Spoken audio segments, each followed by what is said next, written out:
Приветствую вас, гости и подписчики моего канала.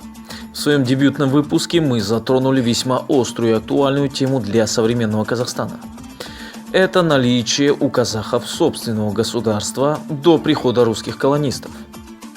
И вопреки широко распространенной лжи и дезинформации, мы на основе достоверных исторических фактов сумели доказать, что казахское ханство действительно было сильным и суверенным государством со своими четкими границами и столицей. Таким образом, нам стало известно, что казахские ханы вели активную внешнюю политику и устанавливали дипломатические отношения с соседними государствами. Заключались торговые соглашения и военные союзы. Но, как мы понимаем, межгосударственные контакты такого уровня не могли сопровождаться условно и требовали наличия посольства, канцелярии и подписания тех или иных документов. Так мы плавно переходим ко второму распространенному мифу о том, что у казахов никогда не существовало своей письменности. Для начала стоит упомянуть, что казахи, будучи тюркоязычным народом, являются представителями древнейшей архоно-енисейской письменности, датируемой 8-10 веком нашей эры. Ну а найденные в Алматинской области сакские надписи, именуемые Иссыкским письмом, являются прямым их доказательством. Наиболее известным памятником является серебряная чаша, найденная в Иссыкском кургане, в котором был захоронен золотой человек. Надпись на чаше состоит из 26 знаков, внешне напоминающих архоно-енисейскую письменность, также датируемую 8 веком нашей эры.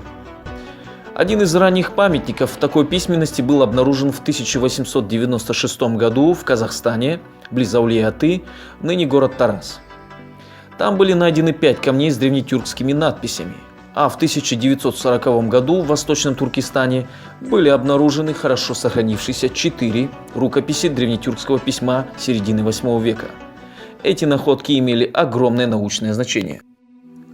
Далее, с распространением ислама в Средней Азии в 8-9 веках, арабская, а также персидская культуры и письменность активно развиваются на территории Жетсу и Южного Казахстана. Арабское письмо применялось в Средней Азии и в Казахстане в духовных и в светских школах, в медресе и в официальной переписке. Его красивым орнаментом украшали колонны, карнизы, купола зданий и сооружений. Ученые и поэты писали свои труды на арабском языке, украшая их страницы рисунками, выполненными нередко в высоком художественном уровне. Ну а в 1320 году при правлении хана Узбека казахские и другие тюркские племена, уже будучи в составе Золотой Орды, на государственном уровне принимают ислам. Данный факт сыграл важнейшую роль в формировании уже отдельной казахской письменности, когда арабская вязь начала вытеснять тюркское руническое письмо. Давайте же рассмотрим, как казахские правители использовали данную графику на деле и остановимся на нескольких основных моментах, чтобы не зачитывать целые страницы переписок. Перед началом стоит упомянуть, что дипломатическая миссия казахского ханства была создана ханом Касымом в 1511 году. Давайте же на примере разберем, как казахские ханы вели переписку с иностранными правителями. Красноречивые и немногословные.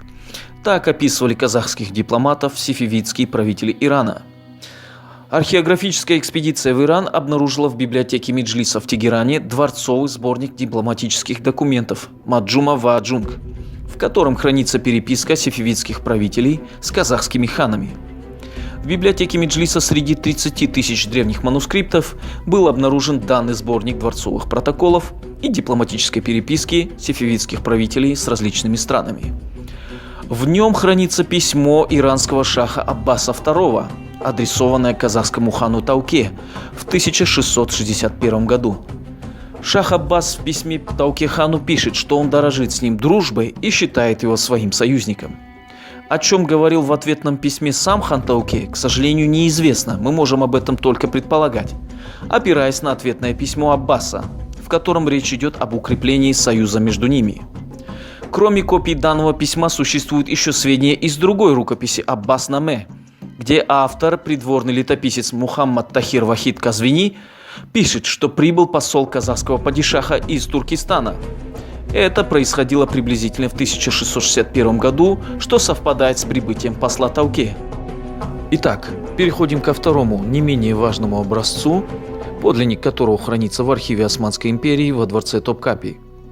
Письмо казахского Каиб Мухаммедхана турецкому султану Ахмеду III, 1711 год, позднее июля. В данном письме говорится о том, что родственный казахам не только по крови, но и по вере народ Акаиштяк, ныне называемый башкирами, на тот момент живущий по ту сторону Яика, пришел просить помощи у казахских султанов, спасаясь от гнета Московии. А Каиб Мухаммед, в свою очередь, обратился к турецкому султану Ахмеду III с предложением заключения военного союза в борьбе с Московией. Следующее письмо, написанное Абулхайрханом, адресовано персидскому шаху Надиру 7-8 ноября 1740 года. В данном письме говорится о том, что казахский хан, взывая к Всевышнему, желает мира между их народами, кызылбашами и всеми мусульманами, а также призывает урегулировать взаимоотношения с царской Россией, тем самым показывая, что он в миру с московским правителем. Также сохранился целый ящик переписки казахских ханов с китайскими правителями. Давайте вкратце пробежимся по ним. Подлинники данных образцов хранятся в первом историческом архиве КНР, город Пекин. Письмо Аблай-хана цинскому императору Цянь-Луну, 1757 год. Письмо Аблай-хана цинскому императору Цянь-Луну, 1760 год, апрель-май месяцы. Письмо Аблай-хана военному губернатору и наместнику Синьцзяня Илету и другим сановникам, 1773 год. Имеются также архивные документы, свидетельствующие о казахско-русских дипломатических отношениях в период правлений Тауекель-хана и Федора I в конце XVI века, Тауке-хана и Петра I в конце XVII века. Эти материалы показывают, что развитие этих отношений инициировалось правителями обоих государств. Ряд писем Тауекель, Кенесары, Тауке и Аблай-ханов хранятся в Центральном государственном музее Республики Казахстан в городе Алматы. Помимо вышеперечисленных контактов, есть сведения о переписке казахских ханов с такими государствами, как Империя Великих Моголов, Крымское ханство, Сибирское ханство, государство Алтынханов, Могульское государство и другие. Если отойти от дел государственных, то в 15-17 веках письменная литература на казахском языке была известна среди феодалов и мусульманского духовенства. Существовали исторические сочинения и описания генеалогии казахов в Шежире. Согласно традиции, казахские ханы и султаны хранили генеалогию своих предков, передавая ее из поколения в поколение. Наиболее поздние из таких записей хранились в библиотеке хана Джангира, который частично передал их в дар Казанскому университету. Ныне они хранятся в рукописном отделе библиотеки Ленинградского государственного университета. Наиболее важным памятником казахской письменной литературы XVI века является Жамиг ат-Таварих, сборник летописей, опубликованный Ильей Березиным, без перевода на русский язык в серии «Библиотека восточных источников». Часть 3, город Казань, 1851 год. Сборник посвящен изложению истории казахов 15-16 веков. Автор – знаменитый в свое время бий из рода Жалаир. Книга написана во время пребывания автора в Москве в 1592 году и, как видно из предисловия, преподнесена Борису Годунову в знак дружбы. Сборник насыщен афоризмами, меткими словами, пословицами, поговорками и изречениями, типичными для речей казахских биев. Он написан арабским алфавитом, общепринятым в то время, с незначительным приспособлением к особенностям некоторых тюркских языков. Эта письменность получила название тюрки.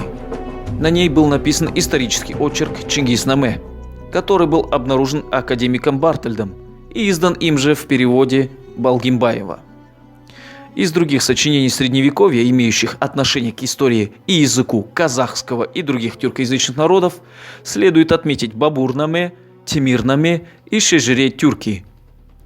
Непосредственное отношение к истории казахского народа имеет известное историческое сочинение Тарихи Рашиди, написанное на персидском языке. Его автор, Мухаммед Хайдар, был выходцем из Семиречья из рода Дулат. Что ж, давайте по традиции подведем итоги данного выпуска.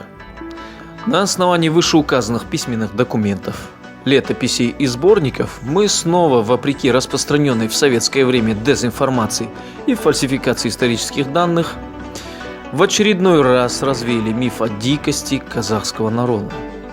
Ведь если даже говорить о распространительных данных подлогов, то народ времен царской России до приходов большевиков сам-то был далеко не шибко образован. И согласно переписи населения в 1897 году, лишь около 25% населения россиян знали свои фамилии, а вплоть до начала 20 века бывшие крепостные элементарно не знали своего точного возраста. А все дело в том, что с конца 17 и особенно с начала 18 веков крепостное право в России приобретает иную форму правления, еще более жесткий характер, нежели изначально. Так крепостные лишились всяких гражданских и человеческих прав и оказались в личном рабстве у своих помещиков. И данная практика действовала даже после отмены крепостного права в 1861 году. Поэтому о колоссальном превосходстве грамотности русского населения в сравнении с казахским в тот период говорить не приходится.